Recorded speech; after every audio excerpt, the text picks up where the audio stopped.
Nananatili pa ring masigla ang turismo sa Albay. Sa kabila yan ng matinding ashfall na naranasan sa ilang bahagi ng probinsya dahil sa Bulkang Mayon. May paalala naman ng mga otoridad para sa mga turista.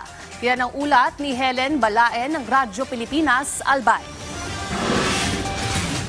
32 barangay sa lalawigan ng Albay ang nakaranas ng ashfall matapos muling makapagtala ng malakas na pyroclastic density current o uson mula sa patuloy na aktibidad ng Bulkang Mayon. Ayon sa tala ng PHIVOLCS, ito ang pinakamalayo at pinakamalaking uson na nalikha ng bulkan mula nang magsimula ang pag-aalboroto nitong Enero. Kumalat ang abo sa mga barangay na nakapalibot sa bulkan, dahilan upang maapektuhan ang kabuhayan at pang-araw-araw na gawain ng mga residente. Kabilang sa mga apektadong lugar, ang ilang tourist destinations sa bayan ng Kamalig, partikular na ang Sumlang Lake. Kaya naman ang lokal na pamahalaan ng Kamalig naglabas ng abiso na nagbabawal sa mga travel agency at mga tour guide na magpapasok ng mga turista sa mga apektadong lugar. Binigyan din tayo natin ng instruction ang mga travel agencies and tour guides na iwasan na muna po ang mga areas na to para po hindi natin ma-expose ang ating mga turista sa mga epekto po ng ashfall.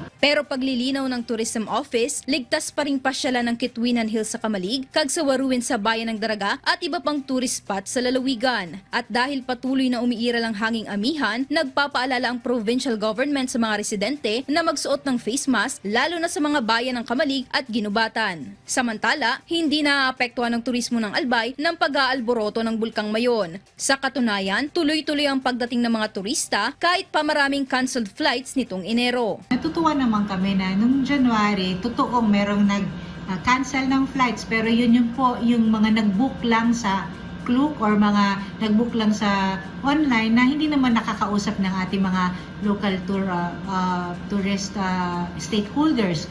Pero sa aking panayam po sa ating mga accommodation facilities, hindi naman sila masyado apektado ng mga cancellation. Patuloy rin ang paalala ng provincial government sa mga turista na manatiling updated sa kanilang mga inilalabas na abiso at tumiwas sa mga lugar na malapit sa dinadaluyan ng uson habang nagpapatuloy ang abnormal na aktibidad ng bulkan. Mula sa Albay, para sa Integrated State Media, Helen Balaen ng Radyo Pilipinas, Radyo Publiko.